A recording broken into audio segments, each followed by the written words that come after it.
Bonjour à tous et bon réveil matinal et bienvenue sur Free Matin.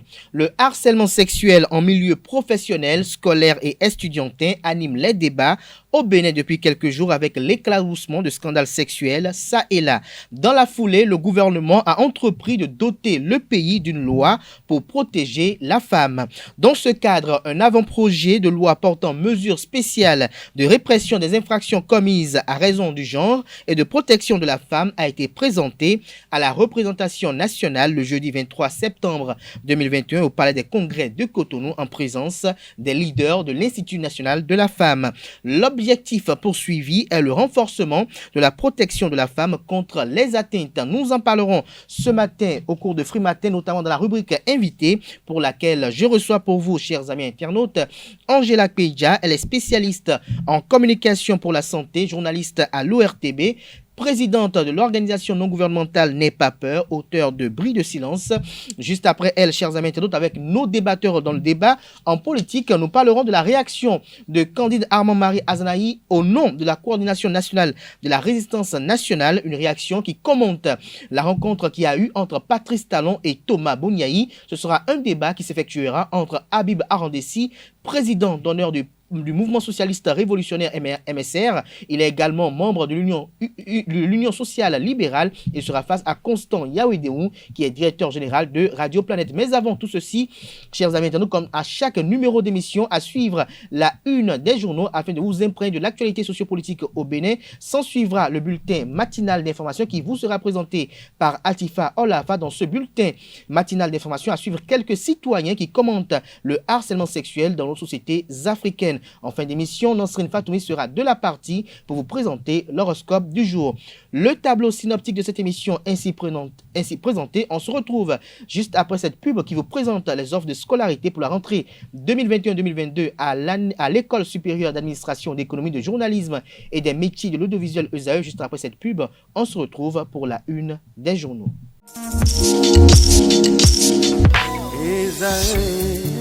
Étudiantes, étudiants, parents d'élèves, nouveaux bacheliers, vous recherchez une école adéquate de formation professionnelle et pratique pour vos études supérieures? Une seule référence, ESAE. ESAE vous offre des demi-bourses et réductions dans toutes ces filières.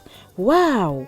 Payez 300 000 au lieu de 550 000 en licence 1, 2 et 3 en journalisme, réalisation, sciences de gestion, administration des affaires, sciences économiques et sciences juridiques. En master 1 et 2, 670 000 en journalisme et 550 000 en sciences de gestion et administration des affaires au lieu de 1 070 000. Écoutez, pour les 100 premières inscriptions en administration générale et administration des finances, payez 450 000 au lieu de 550 000 pour la licence 1, 2 et 3. En master 1 et 2, payez 870 000 au lieu de 1 070 000. Alors, rendez-vous vite à ESAE pour la rentrée académique 2021-2022. Les deuxième et troisième années démarrent le 20 septembre 2021 et la première année le 11 octobre 2021. Informations et renseignements, ESAE Cotonou, 3e rue à droite en quittant le carrefour Jador pour la BIBE Jéricho. Téléphone 96 80 55 11 ou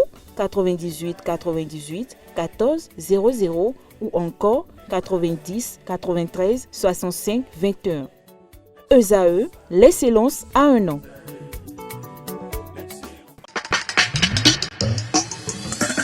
Bonjour à nouveau, chers amis internautes. Je démarre la une des journaux de ce matin par le quotidien national d'information qui nous titre ce matin en manchette: réunion de l'Alliance pour le multilatéralisme. Aurélien Agbenossi, ministre des Affaires étrangères et de la coopération, plaide pour l'accès équitable aux vaccins anti-Covid. Retrouvez son plaidoyer à la page 3 de la livraison de ce matin du quotidien de service public qui nous a également titré à sa une ce matin: indice des prix à la consommation. Le Bénin enregistre une baisse de 1,8%. L'article lié à ce titre est publié à la page 3 de la parution de ce matin du Canard. Toujours à la une du quotidien de service public de ce matin, son 16e session ordinaire de l'Assemblée générale des Nations Unies, les prouesses du Bénin face à la Covid-19 implémentées. Nous passons à présent au quotidien Matin Libre qui titre ce matin en manchette: immensité de Boniaï en politique. Paul Rompé fait des aveux et s'incline des précisions sur ce titre à la page 3, à la page 11, de la page ce matin du quotidien Matin Libre, qui nous a également titré à sa une ce matin. Vaccin contre la Covid-19, AstraZeneca, à nouveau disponible au Bénin. Toujours à la une du quotidien Matin Libre de ce matin. Fédération béninoise de handball, qui est Sidiki Karimou, le nouveau président élu? S'interroge le confrère. La réponse à cette question vous est publiée à la page 6 de la livraison ce matin du journal. Il s'agit bel et bien du quotidien Matin Libre. Fraternité en manchette ce matin, Paul Kovi Adaou, président du Roscao, sur la gouvernance au Bénin. On peut tout reprocher à Talon sauf la lutte contre la corruption.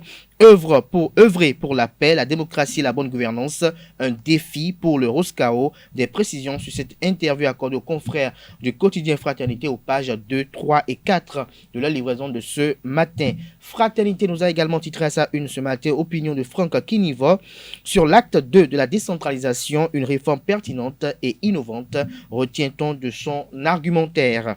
Le matinal en manchette ce matin, remplacement des conseillers communaux condamnés à la par la Cour de répression des infractions économiques et du terrorisme Criette, imbroglio à la mairie d'Abomey-Calavi, des précisions à la page 7 de la page ce matin du Canard. L'économiste nous titre ce matin en manchette, prix Janine Diagou pour l'entrepreneuriat des jeunes.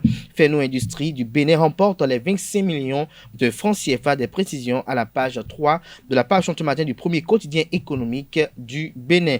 Infomatin en manchette ce matin parle de recrudescence des scandales sexuels, la face immorale de la société africaine révélée. Nous passons à présent au quotidien Le Béninois Libéré, son 16e session de l'Assemblée Générale des Nations Unies. Zoom sur le Bénin, les progrès réalisés par Patrice Talon dans plusieurs domaines, exposés toujours à la une de Le Béninois Libéré de ce matin. Tête à tête, Patrice Talon Boniaï, selon Le Palais, le film de la rencontre. Un compte rendu vous est effectué à la page 3 de la page ce matin du quotidien Le Béninois Libéré, qui nous a également publié à la une ce matin un message du maire de la commune d'Abomey-Calavi, Angelo Arwandino, face à la recrudescence des cas de violence basés sur le genre dans la commune d'Abomey-Calavi. Le Chasseur Info titre ce matin en deuxième des titres à la une, harcèlement sexuel à l'université d'Abomey-Calavi, une affaire de sexe éclabousse la faste. Le procès des 3 auteurs prévu pour hier reporté. Des précisions à la page 2 de sa parution de ce matin. Ce sera tout pour la présentation de quelques titres parus ce jour dans la presse nationale. Les quotidiens sont disponibles dans les kiosques au prix de 300 francs CFA, également accessibles en ligne pour ceux d'entre eux disposant d'un site internet. Nous passons à présent au bulletin matinal d'information de ce matin qui vous est présenté par Atifa Olafa. Bonjour à toutes et à tous. Le gouvernement du Bénin a entrepris de doter le pays d'une loi pour protéger la femme. Dans ce cadre, un avant-projet de loi portant mesures spéciales de répression des infractions commises à raison du genre et de protection de la femme a été présenté aux députés ce jeudi 23 septembre 2021 au Palais des Congrès de Cotonou. L'objectif poursuivi est le renforcement de la protection de la femme contre les atteintes. À cet effet, une équipe de la rédaction de ESAE Télévision a fait un tour dans la ville de Cotonou pour recueillir leurs impressions sur le sujet. Suivez-les au micro de Nansérine Fatoumbi, chef Terungué. L'harcèlement sexuel est condamnable. En tant que citoyen, c'est un truc que je condamne et fermement. Je dis merci à Dieu que mon pays, le Bénin, puisse penser à une loi qui peut punir. Parce que j'apprends que ces femmes qu'on harcèle, on n'harcèle pas que la femme, on harcèle l'homme aussi. Est-ce que cette loi-là va concerner les deux sexes ou bien un seul sexe? C'est une question. Je crois que c'est un très bon projet qui pourra venir porter une aide aux filles, surtout les filles, les femmes qui sont harcelées dans les domaines dans lesquels elles se trouvent. Parce que ce sont des situations qui amènent les femmes à abandonner certains de leurs rêves. Parce qu'elles ne savent pas à qui parler, elles ne savent pas à qui se confier. Donc je crois que cette loi va beaucoup nous aider quand même. Selon moi, l'harcèlement sexuel, c'est pas trop une bonne chose. Ça agit sur la mentalité de la personne en fait. Surtout quand c'est ça devient trop persistant. Ça, je suis la mentalité. Harcèlement sexuel, c'est quelque chose qui n'avantage pas les enfants d'ailleurs. Parce que ça ne va pas les permettre de se concentrer sur les études. Et aussi, ça va agir sur leur avenir, tout et tout, surtout leur virginité. Parce que ça, là, ça compte beaucoup. Ce genre de loi-là, ça existe déjà dans le pays. Maintenant, s'ils veulent nous ramener ces lois à l'exécution, alors moi, je suis preneur. Parce que l'harcèlement sexuel, là, vraiment, ça existe dans toutes nos administrations, dans les écoles, dans les universités, même dans les bureaux, ça existe partout, hein, partout, même chez lui à la présidence. Ça se pratique. Et c'est tout comme si une loi du plus fort sur le plus faible. Si tu ne me donnes pas, tu n'auras pas telle place.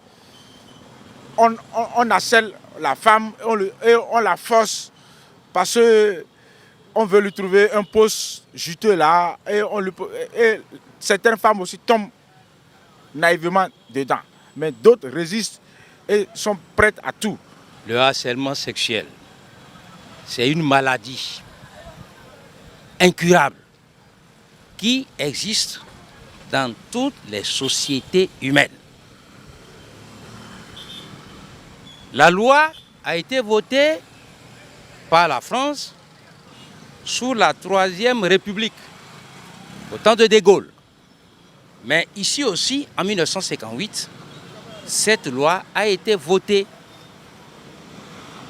disons 59, par la toute première Assemblée nationale du Dahomey, présidée par le feu Thometin Justin Aromadegui, paix à son âme. Réactualisée au temps de la Révolution par l'Assemblée nationale révolutionnaire, présidée par Adjo Bokoyans à l'époque. Mais si on me dit que les députés se sont entretenus avec le président de la République, c'est une bonne chose, c'est entre eux. Mais quand on me dit qu'ils veulent voter, non. Ils doivent dire la vérité au peuple. Réactualisation de cette loi et apporter des amendements pour être plus sévère.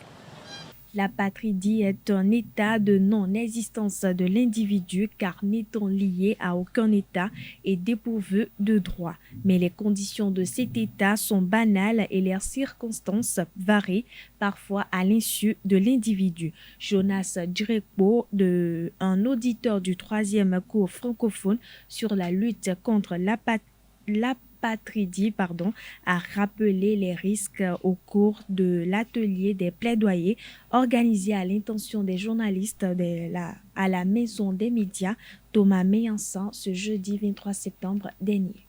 On parle de migration mixte parce qu'il y a différents profils de personnes qui se retrouvent dans ces flux-là, qui prennent les mêmes routes, les mêmes moyens de transport, qui se retrouvent aux mains des mêmes passeurs, des mêmes trafiquants, dans l'optique de gagner d'autres territoires. Le Niger, par exemple, est exposé à ces flux de migrants qui traversent tout le Niger pour rejoindre la Libye et ensuite traverser la Méditerranée pour l'Europe. Dans ces flux de personnes, il peut y avoir donc différentes catégories de personnes en besoin de protection. Par exemple, il peut y avoir des demandeurs d'asile, donc des gens qui légitimement peuvent prétendre à être reconnus comme réfugiés et protégés en tant que tels. Il peut y avoir également des apatrides, des personnes qui, insatisfaites de la situation de personnes sans droit qu'elles vivent dans leur pays d'origine, décident de quitter pour aller voir ailleurs si elles ne peuvent pas avoir plus de droits. Donc, les apatrides sont des personnes enclines à prendre les routes et migrer vers d'autres territoires.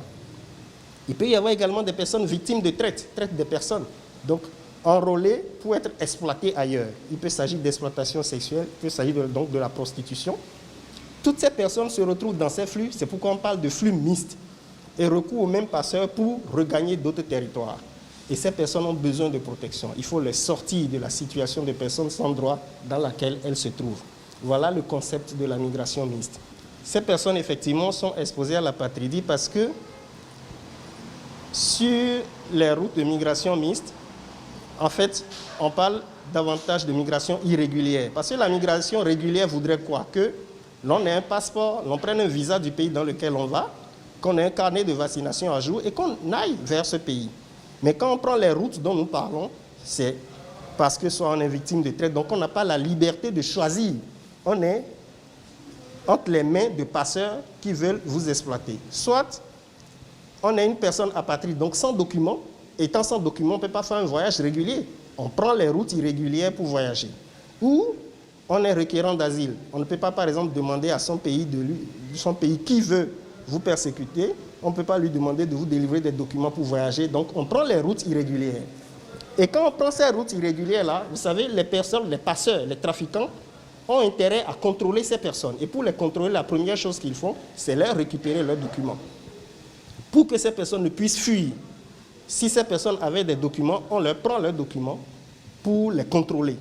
Et donc, quand vous retirez vos documents, vous êtes une personne à risque d'apatridie. Jusqu'au moment où vous pouvez récupérer à nouveau ces documents. Et en général, ces personnes ne recouvrent pas leurs documents. Quand on les enrôle comme ça pour la migration irrégulière, c'est en fait pour aller les exploiter. Et pour les exploiter, il faut toujours les contrôler. Parce que si elles fuient, c'est une perte. Donc, ces passeurs et ces trafiquants gardent les documents et ne libèrent pas ces personnes-là. Donc, effectivement, vous avez raison. Les personnes qui se retrouvent dans les flux mixtes de migrants sont des personnes à risque d'apatridie. Surtout quand on prend leurs documents et on les détruit ou on confisque leurs documents sans espoir de les leur retourner. L'arrestation du constitutionnaliste Joël Aïvo fait l'objet d'un recours qui sera examiné ce mardi 28 septembre 2021 par les 7 conseillers de la haute institution. Le recours est orienté contre le procureur spécial de la Cour de répression des infractions économiques et du terrorisme CRIET et l'homme Mario Metonou. 3 citoyens béninois ont porté devant la Cour constitutionnelle un recours contre le magistrat à la CRIET. Les requérants dénoncent le silence du procureur face à ce dossier. Dans leur plainte, ils dénoncent d'abord la manière cavalière dont l'universitaire a été interpellé alors qu'il revenait de l'université d'Abomey-Calavi où il dispense des cours. Ils ne comprennent pas le silence du procureur spécial qui, selon eux, viole tout droit d'information sur le dossier. Le directeur des affaires financières et de la logistique de la police républicaine a procédé à la réception de 50 motos de terrain des mains des responsables de l'agence belge de développement au Bénin, Annabelle, dans la soirée de ce lundi 27 septembre 2021. Ce don s'inscrit dans le cadre du projet d'appui à l'opérationnalisation de la police républicaine dont l'objectif est de permettre le rapprochement police-citoyen et l'accroissement de la présence policière sur l'ensemble des zones pilotes, à savoir Cotonou, Parakou et Tchaourou. Parlons sport à présent. La Fédération béninoise de handball a changé de main ce samedi 25 septembre 2021 à l'issue de son assemblée générale ordinaire et élective tenue à l'INSPEJ de Porto Novo. Sidikou Karimou a succédé à Antoine Bonou à la présidence du comité exécutif. Reportage, c'est Larios Adjagwelo.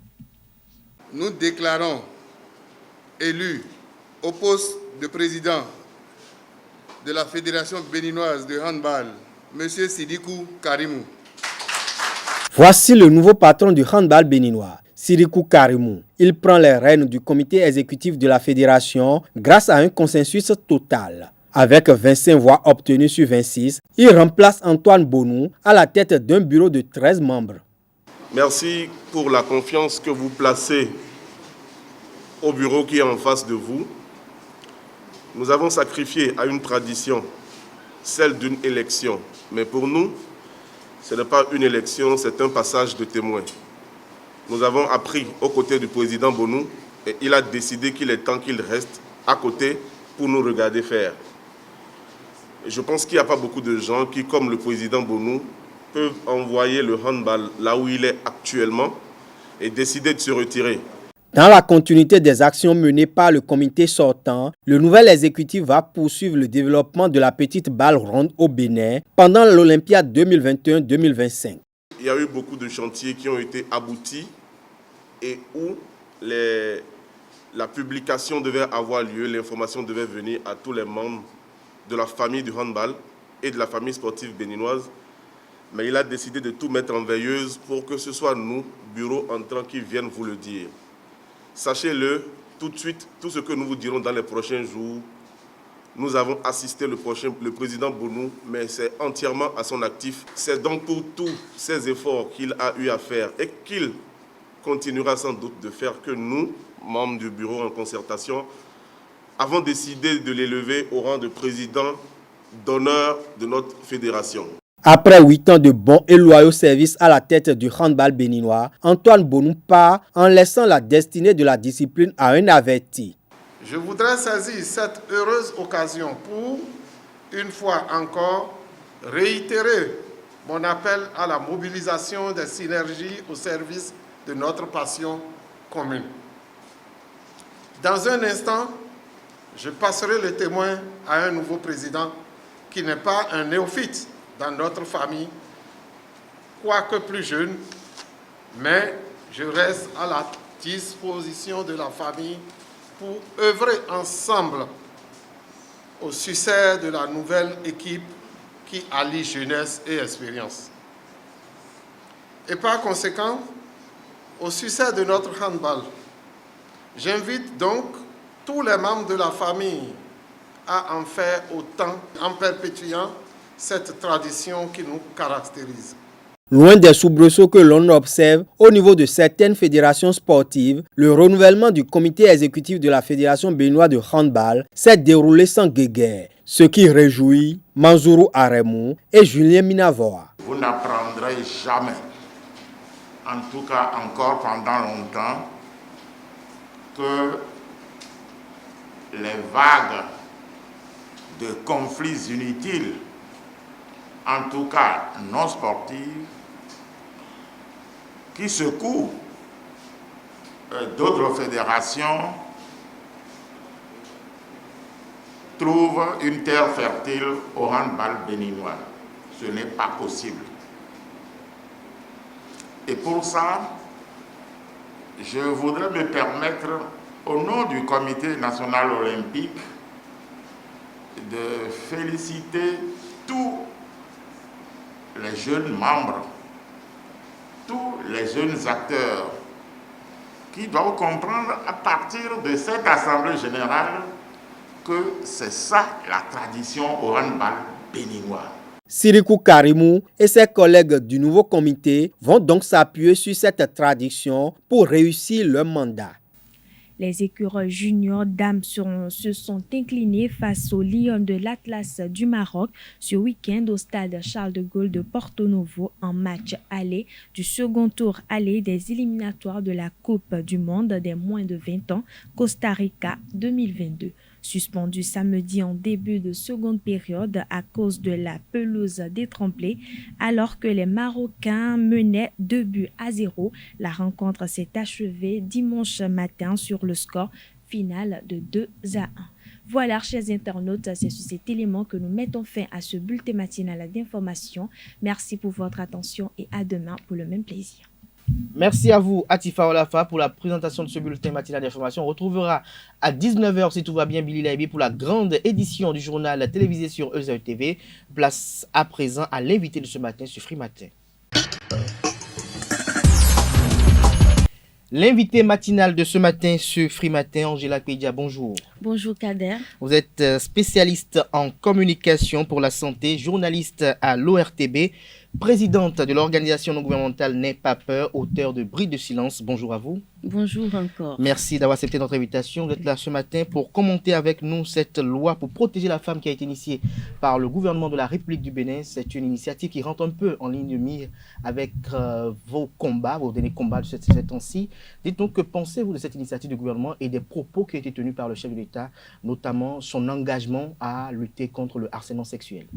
Je trouve que c'est une volonté politique à afficher, un engagement de la part du président de la République très très affiché et je suis toute heureuse puisque déjà le 1er mai 2020, qu'il vous souvienne, lorsque le chef de l'État me recevait à travers cette publication que j'ai faite sur ma page Facebook, il avait déjà promis qu'il ferait en sorte de promouvoir la femme et de la protéger.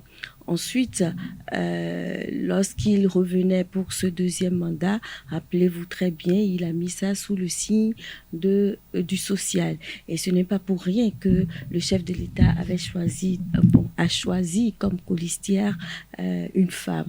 Donc, c'était déjà des signaux très très forts que le président de la République donnait. Parce que en réalité, lutter contre le harcèlement sexuel, c'est participer au développement de notre pays. Quand on parle de corruption, ce n'est pas seulement au niveau économique. Il faut reconnaître que la corruption, ça peut être aussi, disons, intellectuelle. Quand je parle d'intellectuel, c'est pour dire que il y a des femmes et des hommes qui utilisent leur sexe, leur corps pour atteindre des niveaux qui ne sont pas les leurs, pour affecter, enfin, c'est ça, c'est ce qu'on appelle souvent promotion canapé ou droit de cuissage. Et tout ça, lorsque on fait la promotion des femmes de cette manière-là, on corrompt intellectuellement lorsque chacun n'est pas à la place qu'il mérite en réalité. Mais lorsqu'on parle du harcèlement sexuel, Angela Kpeja, selon vous, le harcèlement sexuel se conçoit comment? C'est quoi le harcèlement sexuel pour vous, en termes clairs? Est-ce que parce que un enseignant éprouve des sentiments à l'égard de son apprenante il harcèle? Est-ce que parce qu'il a déjà envoyé un texto à une fille qu'il harcèle? Pour vous, à partir de quel moment on peut parler de harcèlement sexuel? Le harcèlement sexuel, c'est un enchaînement de gestes, de propos, de messages, comme vous étiez en train de le dire, qui finissent en fait à connotation sexuelle, bien évidemment, mais qui finissent par porter atteinte à la dignité d'une femme. Par exemple, votre chef hiérarchique, parce que vous devez être dans une position de subordination. Votre chef hiérarchique, votre professeur, qui vous sert en situation de vulnérabilité, et qui commence par vous faire des avances. La notion de consentement aussi est là, et la notion de répétition aussi. Il commence par vous faire la cour, mais vous affichez un nom ferme, mais à partir de ce moment, il commence par vous donner des tâches dégradantes, humiliantes. Il vous donne même pas des consignes correctes. Vous vous perdez dans les consignes. Et donc, ça se suit.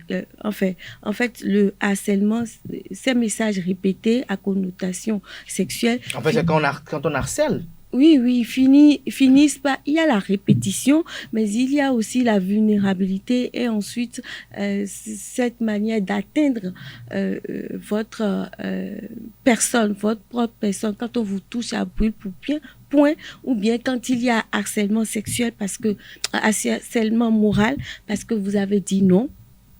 Tout ça, c'est du harcèlement sexuel. Et dans notre communauté, il faut le dire, la limite entre le consentement et le non-consentement n'est pas bien claire, puisque dans notre société, pour une femme, lorsque le monsieur vous fait la cour, ce n'est pas toujours bien. C'est l'entendement national, enfin commun, qui est comme ça. Il faut pas dire oui au premier coup.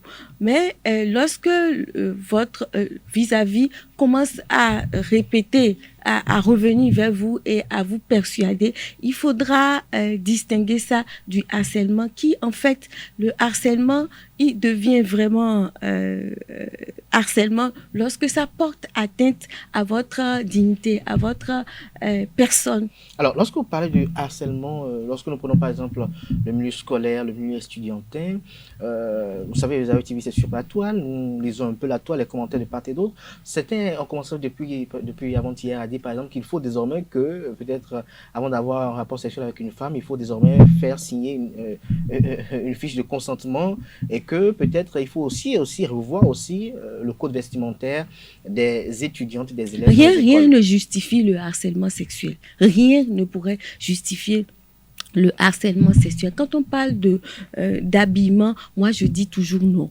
Ce n'est pas parce que, est-ce que moi je peux vous toucher à brûle pour point là, au niveau de votre sexe, même vos biceps. Moi c'est vêtu. Je suis totalement vêtu. Même si vous êtes vêtu, moi par exemple, toutes mes excuses, mais j'aime les gros bras. Mais ce n'est pas pour cette raison-là que j'irai vous toucher. Je ne peux pas. Je ne peux pas vous toucher à brûle pour point ou bien vous pousser comme si votre corps était à ma merci. Je ne peux pas. Et lorsque je vais travailler, je vais étudier, je suis allée étudier. Comment est-ce que l'éducateur, celui qui doit me donner le savoir, va commencer à me soumettre? Parce que le harcèlement sexuel se passe de telle sorte que c'est comme si vous ne donnez pas votre corps, vous n'allez pas pouvoir... Est-ce que quelque part, Angela, est-ce que l'on ne doit pas revoir un peu le code vestimentaire? Parce que est-ce que vous savez que... Quel code vestimentaire dans une... Il y a des tenues qui sont incitatives, il y a des tenues qui, quand même... C'est vous qui avez... En fait, c'est vous qui avez la mentalité d'un harceleur. C'est là parce que... Non, du tout pas. Parce qu'il y a eu un sacré... Non, ne me dites plus ça. Il y a un sacré féminin. Oui, lequel? Même dans les couvents, les femmes, elles sont... Elles sont voilà, la poitrine, on peut bien les voir. Mais c'est pas pour cette raison-là qu'il y a autant de harcèlement ou de viol. Il faut comprendre que nous, on a voulu moderniser la société. En ville, ça ne se passait pas aussi en d'autres temps? Les gens respectent les femmes. Les gens respectent les femmes dans nos villages là. Même quand il y a la polygamie, la première femme, elle est bien respectée. C'est une hiérarchie. Mais ici, en ville, là, le gars, il ne respecte pas. Quand on voit une femme, on pense directement à son sexe. Même quand vous lui faites la cour, aujourd'hui, c'est directement le sexe. Mais pourquoi? Nous avons un corps. Une femme a un corps, mais elle a aussi la tête. Et c'est ça que nous revendiquons par rapport au harcèlement sexuel. Le professeur, il n'a pas le droit de faire ça. Moi, j'ai subi ça. Un professeur qui doit te donner le savoir. C'est lui qui est ton professeur de mémoire. Mais il te donne des rendez-vous. Tu arrives le matin, il te demande ton ami ne t'a pas bien fait l'amour la nuit ou bien des choses comme ça. Moi, je sais faire. Si je te prends, si je te suce, des choses comme ça. Est-ce que nous sommes venus parler de la chose sexuelle ou bien travailler? Comment est-ce que des professeurs peuvent se comporter comme ça alors que l'enfant est sous, enfin, pas sous son emprise, mais sous sa responsabilité en tant qu'éducateur? C'est pas du tout normal. Mais lorsqu'on parle du harcèlement, d'aucuns estiment qu'il n'y a pas que l'homme qui abuse de la femme. Il y a également des femmes qui abusent des hommes. Oui, c'est dans tous les sens qu'il y a le harcèlement. Je ne vais pas nier qu'il y a des hommes qui sont harcelés par leur patron. De toutes les façons, le rapport que vous avez avec votre corps est différent du rapport que nous avons. La perception que vous avez de votre corps est différente de la nôtre. Lorsque un homme finit par avoir des relations sexuelles avec sa patronne, il va se bomber le torse pour dire « Ah, je l'ai eu celle-là ». Mais moi, en tant que femme, c'est ce que j'ai de plus digne, c'est ce que j'ai de plus, comment je vais dire, de plus sacré, voilà. Et donc, contre ma volonté, sans mon consentement, c'est quand même mon corps. On vient me cambrioler, on vient me voler mon intimité. Et puis, moi, je ne peux pas aimer ça. Vous comprenez? Oui, je ne peux pas accepter ça. Angela, déjà depuis quelques mois, on vous a vu quand même sur ce chemin de bataille de lutte contre les violences faites aux femmes. Vous avez même sorti un ouvrage dans ce sens. Il y a également l'organisation non gouvernementale N'aie pas peur qui est active dans ce sens. Quelle est votre contribution à vous dans ce combat-là, qui est désormais qui fait partie des combats du chef de l'État, Patrice Talon? Vous savez, les violences de façon générale ont un point commun, c'est le silence que les victimes gardent. Lorsque on veut lutter contre un phénomène, il faut déjà des données. Et comment avoir des données si les gens ne parlent pas? Et le harceleur ou bien le violeur, il ne fera jamais une seule victime à cause justement du silence des victimes. Donc, justement, qu'est-ce que vous voulez, quelles sont les dispositions que vous voulez prendre? Oui, je suis en train de vous expliquer ce que moi j'ai déjà fait. Déjà le 1er mai, en parlant, c'est déjà un pas. Et vous avez dit que je suis auteur de bris de silence. Je voudrais très clairement dire aux femmes que il faut commencer à parler. Il faut briser le silence. Il faut avoir une grande estime de soi. Se dire que le gars, il m'a fait mal à moi. Et quand il voulait me faire mal, il n'a pas pensé à moi. Il n'a pas pensé aux conséquences. Et il ne m'a pas mis au cœur. Il n'a pas pensé à ce que moi je deviendrai s'il me fait ça. Donc, moi, je dois assez m'aimer pour dire non à ça. C'est mon corps et il faut se dire qu'on est assez intelligent. Donc, il faut briser le silence. C'est en ce sens que je pense que j'ai contribué énormément à briser le silence, à aider, à donner la main aux autres femmes aux autres victimes de façon générale et à leur dire de dénoncer. Ensuite, je suis du corps médical et pour faire une thérapie, il faut pouvoir parler. Lorsque vous avez des alcooliques, par exemple, ou même des femmes qui ont été violées, quand elles se parlent entre elles, elles arrivent à se dire « Ah, je ne suis pas seule, je pourrais guérir, je pourrais surpasser ça. » Et c'est de dire à toutes ces victimes-là également qu'elles ne sont pas seules. C'est pour ça, bris de silence.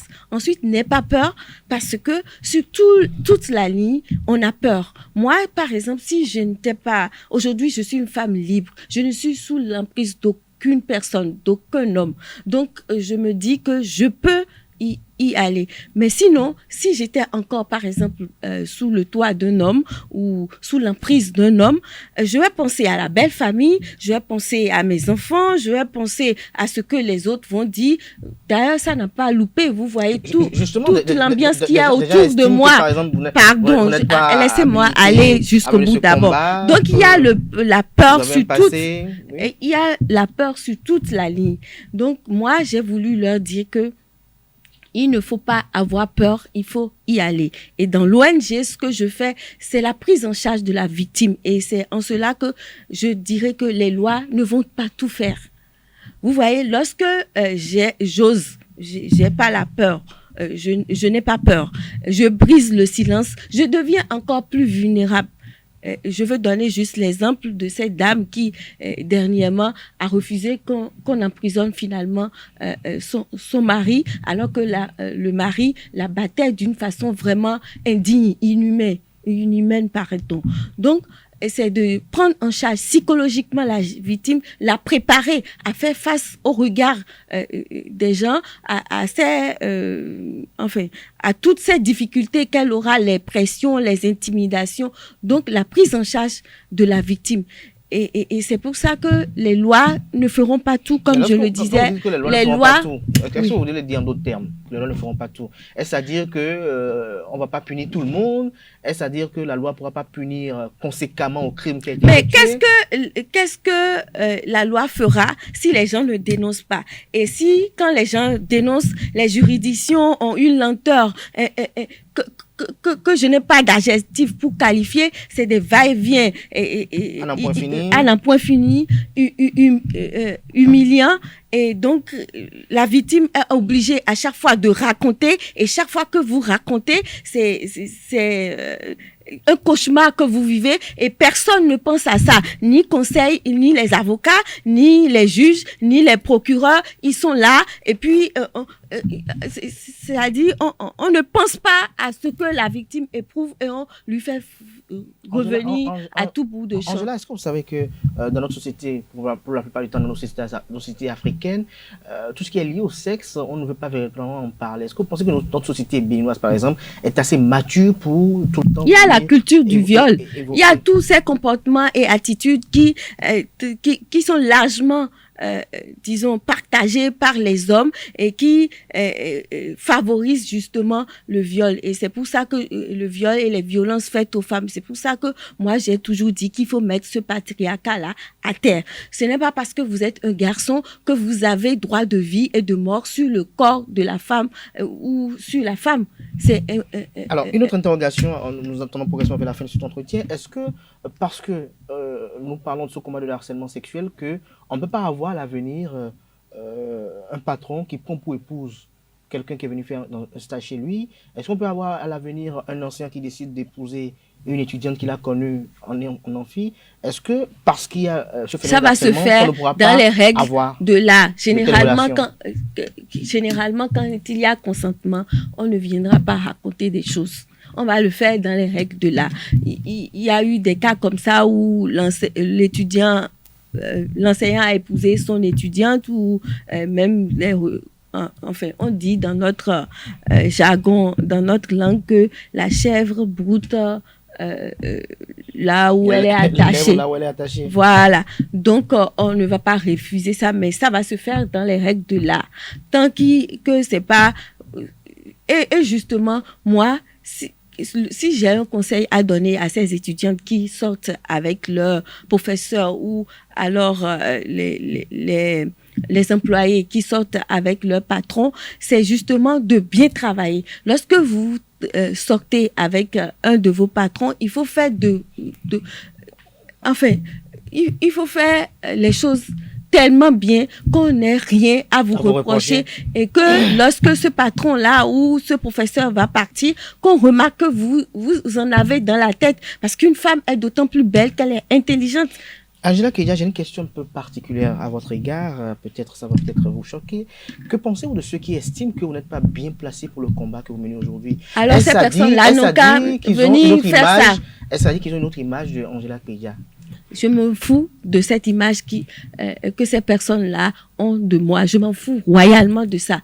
Et c'est normal, hein, ces questions-là sont tabous dans notre société. Et quand moi je viens blanc et que je dis que les choses vont changer, c'est normal que j'ai toutes ces personnes-là contre moi. Le changement de comportement en tant que spécialiste ne se fait pas du jour au lendemain. Et puis la femme a été moulée dans un moule où on ne parle pas. Et aujourd'hui, voilà une dame qui arrive, peut-être avec un passé que les gens interprètent de leur façon. Vous savez, dans notre pays là, nous sommes très hypocrites. En réalité, c'est là derrière est même beaucoup plus pourri que la mienne. Et donc moi, enfin, ça ne me dit absolument rien. Il m'arrive de broyer du noir, c'est clair. Et on va pas dire qu'on ne tombe pas. Quand on tombe, l'essentiel, c'est de pouvoir se relever. Moi, je me relèverai. Les gens disent que je suis une prostituée et que ce n'est pas moi qui vais venir régenter ces choses-là. Même la prostituée, le centième client-là, on dit non. On a vu des femmes qui ont quand même effectué, par exemple, des audios sur la toile, qui ont quand même eu à vous attaquer.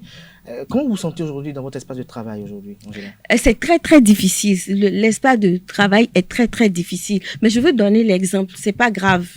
Hier, par exemple, il y a quelqu'un qui est venu me voir.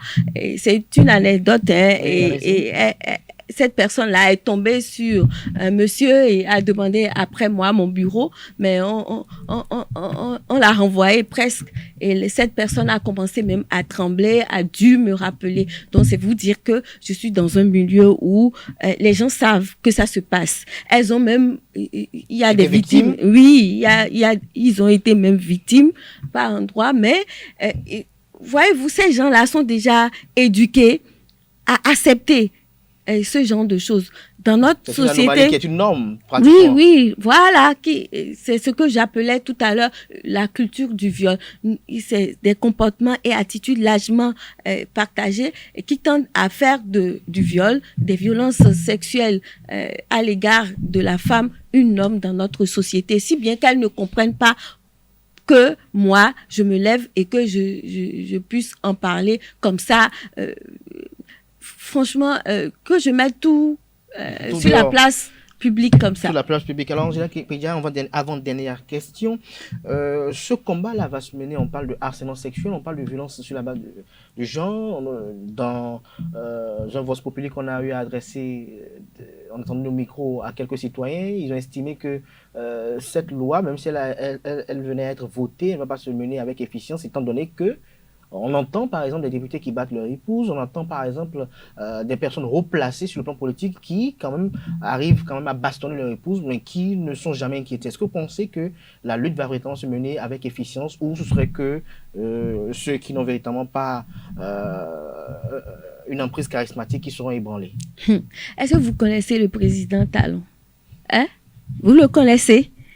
moi, je suis très sûre que ce sera sans merci. Et je me réjouis déjà. Hier, il y a des doyens qui étaient face au procureur pour se justifier. Moi, je suis très, très contente et ça va aller comme ça. Il suffit pour la femme d'avoir une bonne estime de soi, d'avoir une autre représentativité de soi-même pour parler, parce que c'est la dénonciation. Quand on accepte ça et on vit sous l'emprise de ces choses-là, c'est soi-même qu'on détruit. Vous allez peut-être vous suicider, vous allez ne pas être épanoui dans votre milieu professionnel, même dans le milieu estudiantin, vous n'allez pas vous épanouir, dans le milieu scolaire, vous n'allez pas vous épanouir. Donc, c'est aux femmes d'avoir le courage d'y aller. Mais ensuite, les juridictions doivent prendre leurs responsabilités. Les parents aussi doivent prendre leurs responsabilités, parce que comment comprendre que lorsque vous brisez le silence, vous n'avez pas le soutien de la première cellule familiale.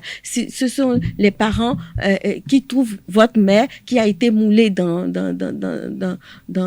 cette horreur-là, qui dit pourquoi tu dois parler. Et le papa qui met la pression à cause de son rang social et qui refuse. Il va falloir qu'on travaille à ce niveau-là. Et c'est pour ça que l'INF, là, l'Institut national de la femme, il doit prendre ses responsabilités aussi pour prendre en charge les victimes. Parce que quand on dénonce, on est vulnérable. On a tout le monde, la cellule familiale, l'entourage, la société, le milieu dans lequel on est en train d'évoluer. Et sur le plan social, on est vulnérable, même sur le plan juridique.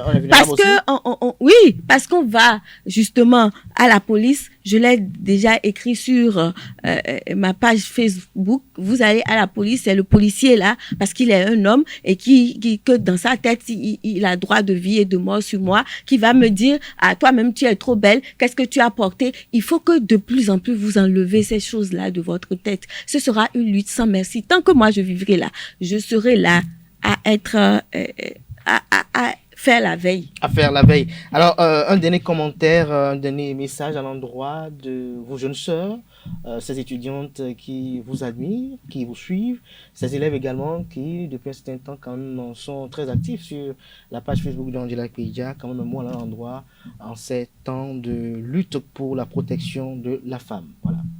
Mes premiers mots iront vers les victimes. Franchement, c'est de leur dire qu'elles ne sont pas seules. Et une femme violée ou bien une femme harcelée dans son milieu de travail se retrouve vraiment seule. Et c'est de leur dire quand même qu'elles ne sont pas seules et qu'il faut avoir foi en ce qu'on fait et puiser toute sa force en cette foi qu'on a en soi, qu'on peut y aller. Et une femme est d'autant plus belle qu'elle est intelligente. Il faut tourner dos à cette facilité. Il faut se former. Et je dirais à toutes ces personnes qui nous suivent que il faut que nous changions de paradigme. Le garçon et la fille, il faut les éduquer de façon à ce que le garçon sache qu'il faut respecter la fille. Ce n'est pas parce que lui, il est garçon qu'il est autorisé à toucher n'importe comment et à ne pas savoir se maîtriser. Donc, c'est l'éducation aussi qu'il faut que nous mettions ensemble pour changer à ce niveau-là. Comment comprendre donc que nous, femmes, nous essayons d'éduquer des hommes qui se rebellent encore après contre nous. Donc, nous avons un grand rôle à jouer et nous n'y arriverons pas en n'ayant pas une certaine solidarité. Donc, la solidarité féminine, il faut comprendre qu'elle est nécessaire. Vous ne verrez jamais des hommes se battre de cette manière-là. Ils nous ont mis en compétition et vous devez comprendre que c'est pas normal. Il faut qu'on se mette ensemble et qu'on éduque autrement nos enfants et qu'on se forme. Merci à vous, Angela Kpeidja. Je rappelle que vous êtes spécialiste en communication pour la santé. Vous êtes journaliste à l'ORTB, président de l'ONG N'aie pas peur, auteur de Bris de silence. Merci d'avoir accepté notre invitation. Merci d'être passé sur Free Matin. Chers amis internautes, cette émission se poursuit. J'installe à présent les débatteurs pour le débat. Le débat de ce matin sur Free Matin, Habib Arandessi, bonjour. Bonjour Kader. Vous êtes président d'honneur du mouvement socialiste révolutionnaire MSR. Vous êtes également membre de l'Union sociale libérale. Vous êtes membre de l'opposition politique au régime du président Patrice Talon. Merci d'être là ce matin. Vous êtes face à Constant Yaouidéon, directeur général de Radio Planète. Bonjour. Bonjour Kader. Merci d'être là ce matin. Constant Yaouidéon, vous avez lu cette adresse signée de candidat Awan-Marie Azanahi au nom de la coordination nationale de la résistance nationale.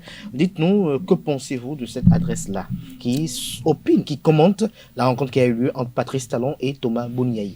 Oui, avant d'en arriver au contenu de l'adresse, je dirais que la forme qui, moi, m'a gêné un tout petit peu parce qu'on a eu comme impression que c'est un mouvement un peu solitaire parce qu'on a vu la résistance agir à des moments donnés, et même si l'environnement n'est plus le même, et on n'a pas senti quand même l'étoffement qu'il faut. Et c'est tout comme si c'est Candide Azanahi qui est venu encore parler. Et quand c'est comme ça, ça pose un certain nombre de problèmes parce que Candide Azanahi avait déjà quelques problèmes de communication avec l'opinion publique. Avec l'opinion publique. Alors, Habib Randessi, vous appartenez à l'opposition. Comment s'anime aujourd'hui la résistance nationale? Est-ce que vous pensez que cette adresse serait une action solitaire du candidat Azanahi? Pas du tout. Pas du tout. Le candidat Azanahi est le noyau fondamental, sinon le noyau même de la résistance. Donc, aujourd'hui, une adresse qui porte son nom ne pose aucun problème. Pour ne pas vous couper court, aujourd'hui, qui sont ceux qui constituent la résistance nationale? Non, bon, je ne peux pas dire telle personne ou tel individu constitue la résistance nationale. Mais quand nous parlons de résistance nationale, nous nous retrouvons tous à travers ce mouvement. Moi, je me retrouve à travers les revendications de la résistance nationale. Donc, je fais partie de cette résistance face au régime de Patrice Talon. Puisque le concept de résistance a été quand même Est-ce que vous vraiment retrouvez dans le concept ou dans l'idéal que prône? Le concept de la résistance a été clarifié. Nous sommes dans un contexte de dictature. Et face à une dictature, on ne mène pas une opposition, on mène une résistance. Et l'explication autour de la résistance, toute personne qui a un esprit un peu mature peut déjà comprendre que oui, ceux qui ont initié, des gens comme le président candidat Azanahi, ont parfaitement raison de parler de résistance. Et quand nous parlons de résistance, vous avez vu, c'est vrai, le frère Oumvip, vous ne le connaissez pas, ben, vous l'écoutez et il joue un grand rôle aujourd'hui dans l'éveil de conscience dans notre contexte politique. Et il se réclame également de la résistance. Et beaucoup se réclament de cette résistance, même si certains ont quitté certains ont quitté le cadre formel, parce que la résistance elle-même a un cadre formel qui était composé du président candidat Azanahi, de Manda Mafo Diobo et autres. C'est vrai que certains ont quitté le cadre, mais nous réclamons tous de cette résistance. Et donc, une adresse signée par le président candidat Azanahi ne pose aucun problème par rapport à la forme. Même par rapport au fond. Par rapport au fond, c'est le droit absolu des acteurs de la résistance dont la tête aujourd'hui est le président candidat Azanahi, de se prononcer sur cette rencontre. Et j'ai lu, c'est vrai que nous n'avons pas la même appréhension, nous n'avons pas apprécié cette rencontre de la même manière. Moi, je vous ai dit mon avis sur cette rencontre, sur ce plateau même. Et par contre, le président candidat Azanahi pense à une forme de duperie à travers cette rencontre. Il estime que cette rencontre quand on voit de loin, ça ressemble à une rencontre interpersonnelle. C'est une rencontre entre Patrice Talon et Boni Yahi. Mais moi, personnellement, je pense que c'est une rencontre qui constitue une ouverture pour tout ce qui a été énuméré par la suite dans l'adresse, la libération des détenus politiques, la non-confiscation de nos libertés individuelles et collectives, une assemblée nationale inclusive où tous les partis politiques, toutes les sensibilités du peuple béninois sont représentées, et le respect de l'état de droit, le rétablissement de l'état de droit. Et là, c'est là, je dis, bon... Donc, en d'autres termes, vous ne partagez pas l'avis émis je ne suis pas contre l'adresse. C'est-à-dire, c'est le droit. Je ne partage pas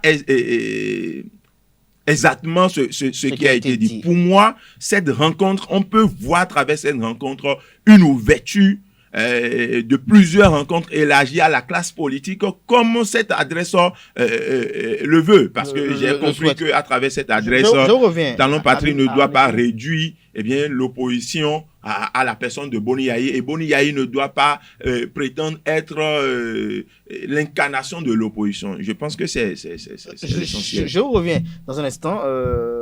Constant Yaoudérou, vous avez suivi tout à l'heure Habib Arandessi qui a commenté un peu en partie le fond de cette correspondance. Vous, quelle est l'analyse que vous en faites? Est-ce que, selon vous, les commentaires qui ont été faits par Candidat Zanaï sur cette rencontre-là vous paraît adéquat, vous paraît juste? Je voudrais bien m'excuser. Je continue d'être un peu sceptique et de mettre un peu de réserve sur la forme qui a conduit, qui va nous permettre de découvrir le fond.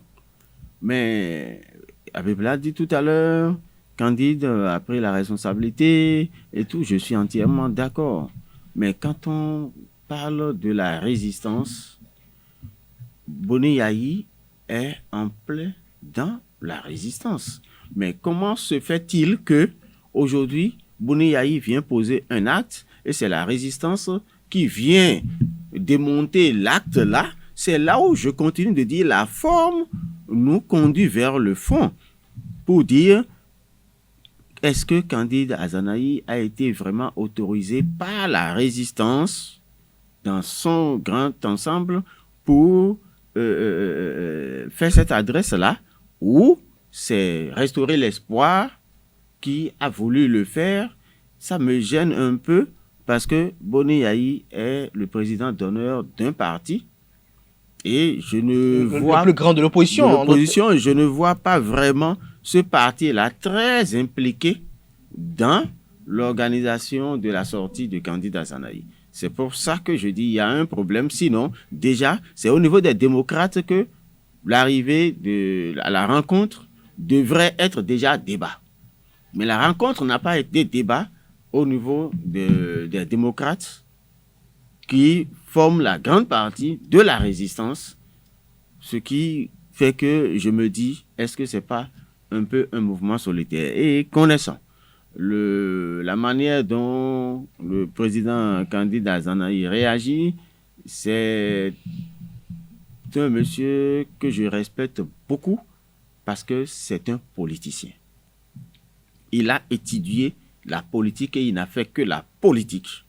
Un philosophe est un politicien par excellence. Vous voyez, donc, quand il dit, il sait ce qu'il dit.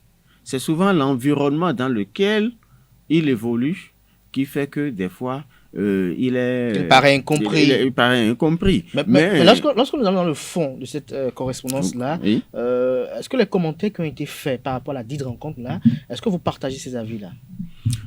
Pas tout à fait. Pas tout à fait parce que vous allez constater que le peuple avait un besoin. Quand vous perdez tout espoir et que quelqu'un vient pour dire quelque chose, ça vous paraît parole d'évangile, c'est tout comme si c'est l'envoyé de Dieu et tout ça. Donc, les populations ne comprenant plus ce qui se passe au niveau politique, ils avaient besoin de quelqu'un qu'ils connaissent bien, qu'ils vont entendre. Donc, c'est ça qui fait que de façon spontanée, la rencontre a décrispé quelque peu la tension sociale. Ça, c'est une réalité parce que les Béninois ne savaient réellement pas ce qui se passait. Et ils avaient peur. Le peuple avait peur à un moment donné. Et on a vu Boni Yayi, Patrice Talon, et aujourd'hui, on constate que c'est le mouvement contraire qui se produit. Est-ce que ça va être encore de la même manière qu'ils se sont compris finalement jusqu'à ce que Patrice Talon devienne président? Est-ce que dans l'autre sens, ça va encore marcher pour que Patrice Talon accepte que Boni Yayi arrive vraiment? Si Boni Yayi arrive avec ce qu'on a déjà vu, avec, m'excusez, des conteneurs sur portail et autres, est-ce que... bon, donc, quand Patrice Talon a tendu la main à Boni Yayi, les Béninois ont pris ça un peu avec réserve. Parce qu'ils se disent, ah, ce monsieur-là, qu'on a confiné sans Covid pendant 52 jours, on lui dit seulement, viens, on va parler, mon ami, et il va venir comme ça. Donc, quand il va venir, qu'est-ce qui va se passer? Donc, les Béninois avaient peur.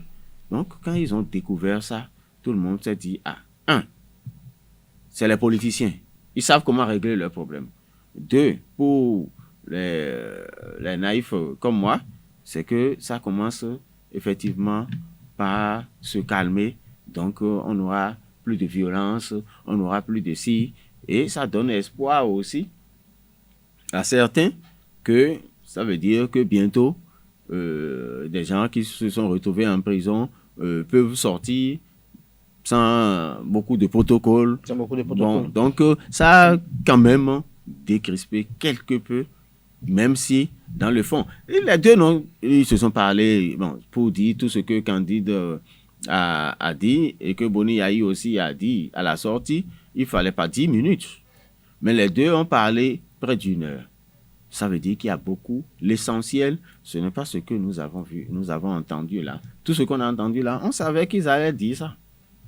Mais ce qu'on a dit pendant 40 minutes après, c'est ça. Ce que nous ne savons pas, c'est ce que nous ne saurons peut-être jamais. Nous ne saurons peut-être jamais parce que quand Talon et Boni Yayi, ils ont été pas des amis, mais ils ont été des complices.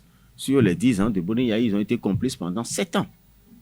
Pendant 7 ans. Oui, rentrer dedans, ça va être difficile, quelle que soit la pollution de l'environnement. Boni Yayi a eu à dire qu'entre Patrice Talon et lui, les gens pensent qu'il y a un problème, mais qu'il n'y a pas un problème profond. Qu'est-ce que vous pensez de cette déclaration de Boni Yayi? Je pense que je l'ai plusieurs fois dit ici, quand je fais une analyse de notre contexte politique actuel, je ne vois pas un réel problème interpersonnel entre le président Boni Yayi et le président Patrice Talon.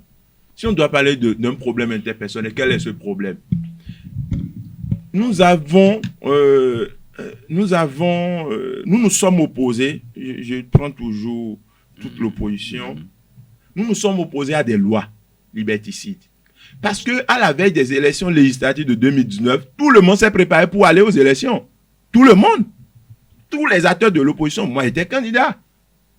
J'étais parmi les candidats de l'USL.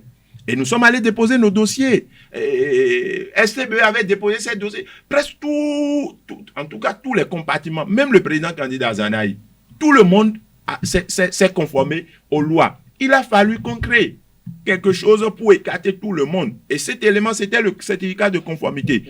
Et c'est à partir de là. Aujourd'hui, c'est à partir de là, les réels problèmes ont commencé, affrontements, comment dire, tueries, tout ça là.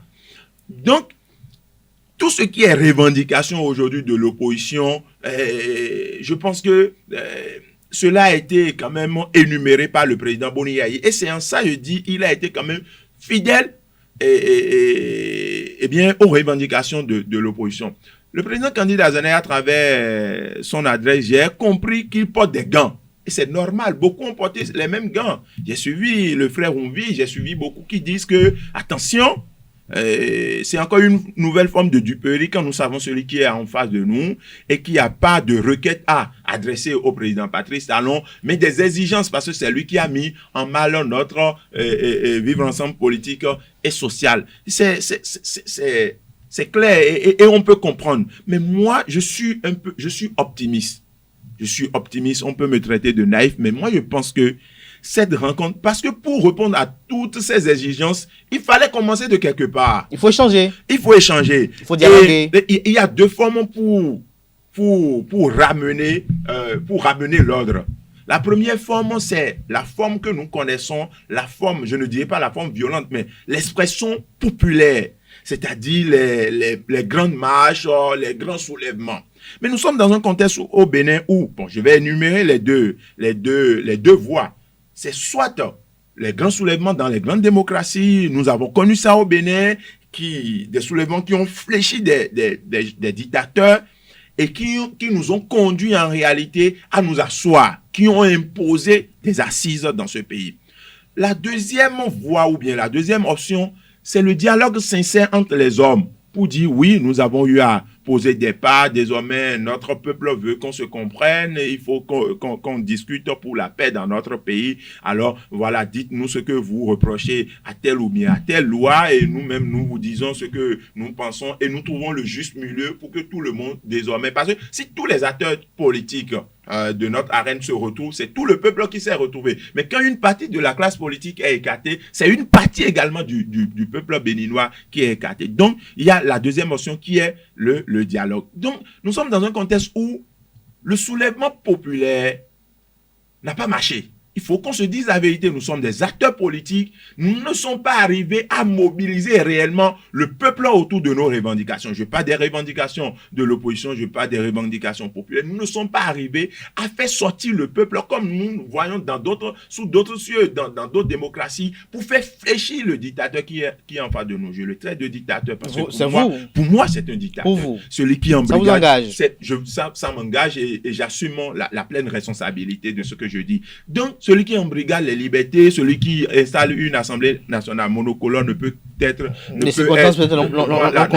traité que de dictateur. Donc, alors, Habib, puisque cette option de grand soulèvement populaire pour faire imposer la volonté populaire au chef de l'État, Patrice Talon, n'a pas marché, il faut une autre option. Et l'option que moi je pense, c'est le dialogue, c'est les échanges. Et cette rencontre du président Patrice Talon, je continue d'être très optimiste. Ça va nous permettre. Je continue de compter sur la sincérité des acteurs en présence, surtout du président de la République. Et de leur patriotisme également. Je continue de croire en leur sincérité, même si par le passé, nous avons été déçus. Mais cette fois-ci, je pense que cette rencontre va aboutir réellement à une décrispation, à la réélecture de toutes les lois liberticides, à la libération des détenus politiques, au retour des exilés politiques, à tout ce qui est revendication de l'opposition. Alors, voilà. Que pensez-vous de cette... J'ai lu sur la toile hier, Constant Yawedeo, un internaute qui a écrit que si Patrice Talon et Boni Yayi font la paix, il n'y aura plus de violence électorale lors des jours électoraux. Qu'est-ce que vous pensez de cette déclaration-là, ou de ce poste-là? Bon, quand il le dit, il doit avoir ses raisons, mais il faut aussi comprendre que, c'est ce que je disais tout à l'heure, l'image qu'on a aujourd'hui, c'est que Boni Yayi est le leader de la région où on a connu les violences. Donc, à partir de ce moment, si aujourd'hui, c'est lui qui dit « nous y sommes, calmez-vous », ils vont se calmer parce qu'ils vont se dire ce que nous sommes en train de revendiquer jusqu'à aller à ces violences-là, c'est beaucoup plus dans son avantage parce que c'est lui le leader du groupe dans lequel nous nous retrouvons. Parce que à ce niveau-là, c'est le bastion de l'opposition. C'est une région où il y a beaucoup de gens de l'opposition et comme Boni Yayi a été juste le prédécesseur de Patrice Talon, donc sa région est une région qu'il avait fortement soutenue. Donc pendant les 10 dernières années, on ne peut pas aller chercher l'influence d'un autre parti dans sa région. Donc c'est dans cette région que nous avons connu les pires violences. Même si c'est pas pire qu'ailleurs, on se dit si Boni Yayi se retrouve avec Patrice Talon, c'est sûr que ceux-là vont réfléchir par 40 fois avant de dire nous allons nous organiser encore en manifestation et choses. Et ça rejoint ce que nous sommes en train de dire, ce que Habib dit, pour dire que ça fait partie quand même d'un début de décrispation. Forcément, les gens se disent, il y a possibilité de dialogue. Déjà, quand on dit il y a possibilité de dialogue, il ne faut plus aller avec violence. Et c'est ça que je dis à propos de l'adresse de Candidat Zanaï, parce que le connaissant, on sent le monsieur dans l'adresse. Il a toutes les qualités d'un politique, mais la qualité intrinsèque de l'homme, c'est ça que on a senti un peu. J'ai une question particulière à vous, conseiller. Est-ce que, pour vous qui avez quand même suivi beaucoup de régimes successifs au Bénin, est-ce que ça ne vous paraît pas parfois redondant? Chaque fois, il y a toujours une fronde contre un pouvoir. On estime, Mathieu Kérékou l'a connu également, on estime qu'il était un dictateur, on estime que il embrigade les libertés, il embrigade la promotion de la démocratie. Mathieu Kérékou est parti, on est venu avec Boni-Yayi. On voit encore des acteurs politiques qui étaient contre Boni-Yayi malgré tout aujourd'hui. C'est Patrice Talon. Est-ce que quelque part, il n'y a pas un bémol dans les combats politiques que nos oppositions mènent au Bénin et en Afrique en général? Oui. Est-ce que les combats sont véritablement fondés sur les désidérata des populations ou sur des querelles personnelles qui sont transposées sur le terrain politique? Vous allez sentir que au début de notre indépendance, les combats politiques étaient beaucoup plus objectifs que ce que nous faisons aujourd'hui. Parce qu'en ce moment-là, c'était le nationalisme qui avait dominé. Mais maintenant que le nationalisme s'est assis totalement et que nous devons gérer les choses entre nous, aujourd'hui, on a constaté que nous n'avons plus de parti politique. Quand on disait UDD, quand on disait PRD de Apiti, quand on disait le parti de RND, de Amibola. Non, je voulais parler de Feu Hubert Maga, du président Feu Hubert Maga, mais vous sentez qu'il y avait d'idéal. Les partis, il y avait un débat franc, il y avait un débat politique, il y avait des objectifs. On sentait même les violences auxquelles on assistait en ce moment-là. C'était le régionalisme qui rentrait juste dedans. Mais aujourd'hui, que nous sommes en train de dépasser un peu ce genre de considération, on a constaté que au lieu que nous ayons des partis politiques, je salue la mémoire du président Aroumane Negbe, il a dit nous avons des clubs électoraux. Et vous, si vous prenez cette base-là de la réflexion du président Aroumane Negbe, vous sentez que c'est là que tout se passe. Parce que les débats ne sont pas objectifs, puisque ce n'est pas les mêmes intérêts qui nous réunissent dans le parti. Si bien que l'idéal du parti est sur le papier, mais les comportements des membres du parti sont tout autres. Sinon, des gens ne peuvent pas faire 10 partis politiques en 20 ans. C'est pas possible. En 60 ans, on ne peut pas faire 10 partis politiques. Quand tu prends un PCB, si il a changé de parti, c'est qu'il était PCD, Dahomey. Et c'est devenu PCB Bénin. C'est ça seulement qui a changé, mais il est resté, Paul Issei-Iko est resté PCB, il est PCB, et tout le monde sait qu'il va mourir PCB. Vous voyez. Mais si quand c'est à chaque régime, quand c'est pas UBF, c'est UPR, si ça se reconstitue rapidement au lendemain, à la veille des élections, et juste au lendemain, ça se recompose. On n'est pas en train de faire de la politique de développement, on est en train de faire la politique de ventre. Où est-ce que je vais me positionner pour être... Donc, c'est ça que j'ai dit tout à l'heure, que je salue chez Candidat Zanaï. Vous allez sentir que ce n'est pas le monsieur qui court derrière l'argent, forcément en politique. Sinon, il y a beaucoup de choses dont il aurait bénéficié. Alors, Abiba Ondessi, un commentaire pour finir ce débat? Je voudrais revenir sur le pot de l'internaute. Si Yahi et Talon se comprennent, et puis il y aura... C'est faux.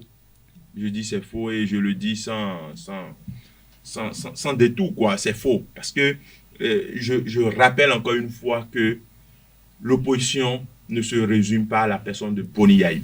Boni-Yayi et Talon peuvent dealer, ils peuvent se comprendre comme deux jumeaux. Mais tant que les réels problèmes qui nous opposent, les réels problèmes qui écartent une partie de la classe politique ne seront pas réglés, notamment les lois, notamment les emprisonnements, notamment les embrigadements de nos libertés, notamment les exilés politiques, je pense qu'on aura toujours de violence. Parce qu'il faut tout simplement que notre acteur, même Komi Kouché, peut se lever pour dire, quand on dit Boni Yaye est le leader de la zone, vous pensez que lorsque Boni Yaye va dire aux gens de Banter, écoutez, ne dites plus rien, nous sommes en train de nous comprendre, et que Komi Kouché va dire non, je me sens toujours frustré, je ne suis pas impliqué. Je ne me vois pas à travers cette rencontre. Vous pensez que les gens de Banter vont se calmer? Mais non. Mais là, c'est plus un combat par rapport à ce que vous dites là, mais c'est des combats de personnes. C'est pour vous dire quoi? Tant que les tests... Non, justement, il faut que les hommes se comprennent d'abord. Non, écoutez. Apparemment. Par exemple, si le président de la République, Patrice Talon, sans rencontrer aucun acteur de l'opposition, décide qu'il n'y ait plus de violence dans notre pays, il n'y en aura plus. Il faut tout simplement pour lui de dire, qu'est-ce que ceux-là reprochent à ce que nous faisons? C'est les tests d'abord. Mais que pensez-vous de ceux qui pensent que c'est l'application rigoureuse des tests aujourd'hui qui pose problème? Parce que les tests sont toujours posé le problème, Habib. L'application des tests, non, les tests sont toujours posé le problème. L'application des tests. Les tests avec le parrainage, si vous permettez aussi, le test avec le parrainage, tout ce que nous avons aujourd'hui, vont peut-être favoriser encore notre pouvoir. L'application d'aucun test au Bénin n'a créé réellement de problème. C'est la ruse des hommes politiques qui manipulent les tests qui posent problème. Je vais vous dire, est-ce que le code électoral et la charte des partis politiques étaient un problème? Qui s'est opposé à ça? Tout le monde s'est conformé. Mais il a fallu que dans l'application des tests, qu'on crée un nouveau élément. Moi, je ne vais jamais... Vous en parlez toujours, mais sans occulter que le certificat de conformité avait été introduit face à un besoin. Non. Est-ce que ça a été voté à l'Assemblée nationale? La réponse est non. Pour l'introduire, est-ce qu'on a consulté la classe politique? La réponse est non. Revenons même au parrainage. Vous êtes d'accord avec moi que le parrainage est créé de toutes pièces? Nous avons créé nos institutions de la République et c'est une institution de la République. Je sais que Kader ne porte pas le blanc.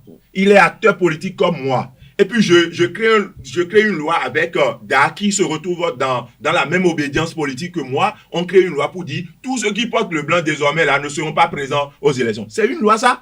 C'est pas une loi. La loi n'a pas dit ça. C'est ça le parrainage. Au fait, nous sommes dans un contexte où vous savez, ils savent que l'opposition ne peut pas avoir 16 ans parrain si nous sommes dans une bonne idéologie politique. Un opposant ne peut pas aller négocier le parrainage d'un mouvancier. Ça ne se fait pas. Nous sommes pris par le temps. Mais j'aimerais bien vous dire que si nous aspirons un jour à avoir des institutions fortes, il faut déjà que nous nous apprenons à respecter les décisions des institutions que nous avons aujourd'hui, qu'elles soient bonnes ou mauvaises, parce que la loi n'est pas forcément là pour nous avantager. Une loi mauvaise, on ne se corrige pas, elle s'abroge. Et une vraie loi, c'est cette loi qui est décidée dans un consensus. Nous avons été toujours aux élections dans ce pays. Le consensus, s'il vous plaît. La conférence de 90 n'a pas fait aujourd'hui de consensus. Je prends comme témoin. Il y avait des gens qui avaient des choses à redire par rapport à la conférence de 90. Et ces lois nous ont conduit à des élections. Et dans ces lois, il y a des éléments qui excluent, par exemple, des éléments basiques comme l'âge, comme il y a un certain nombre d'éléments. Justement, c'était les lois telles sur mesure, puisque l'âge avait été introduit à l'époque. Si Constant Yaoundé peut peut-être réagir, ça avait été introduit pour quand même écarter des gens aussi, n'est-ce pas? Pourquoi en réalité ces lois ne nous ont pas conduits au crépitement d'amont et autres? Ne nous enterrez pas vivants, voilà. Ces lois aussi avaient été effectuées pour écarter des gens. C'est des éléments du moment. C'est trop flagrant ce qui se fait. Il suffit pour le président de la République de rappeler ses valets, excusez-moi. Non, on va pas employer ce terme. Il n'y a pas de valets. Non, mais. Non. Excusez-moi mon franc-parler. Moi, je suis direct. Moi, je ne sais pas camoufler des mots. Mais là, vous faites des affirmations gratuites, Habib Arandessi. Merci à vous, Habib Arandessi.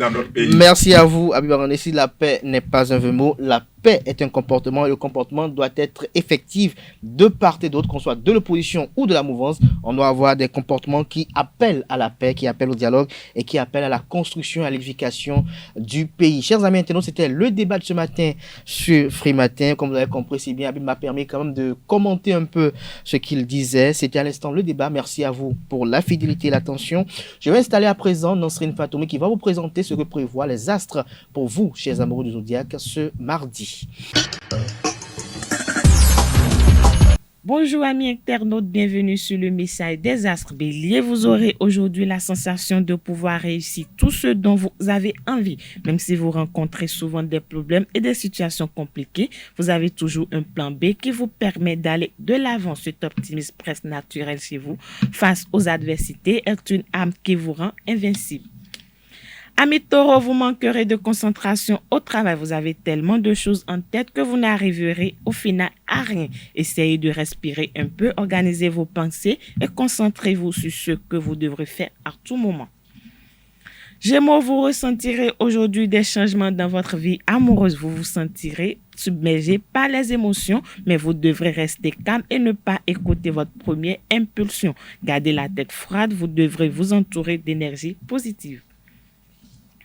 Chers amis Cancer, sur le plan professionnel, vous devrez être plus prudent et ne pas prendre plus de risques que vous le devrez. Tenez en vous vos fonctions et à ce qui est en votre pouvoir. Lion, vous allez rugir pour tout aujourd'hui. Contrôlez votre colère et prenez quelques inspirations avant de parler. Vous aurez en effet l'impression d'être un volcan sur le point d'exploser et cela ne vous convient pas absolument ni à vous ni à vos proches. Amis Vierges, vous ferez mieux aujourd'hui d'être prudent au travail et de ne pas trop parler. Une personne vaut votre succès et n'hésitera pas à s'approprier vos réussites. Imposez-vous et regardez bien ce qu'elle fait dans votre dos. Balance, mieux vaut malgré tout rester à l'abri. Cette sensation s'extrapolera au travail car votre carême sera contagieux. Même si vous traversez actuellement une période un peu stressante, vous ressentirez de très bonnes sensations. Natif du signe Capricorne, vous ressentez certainement une sensation négative au fond de vous.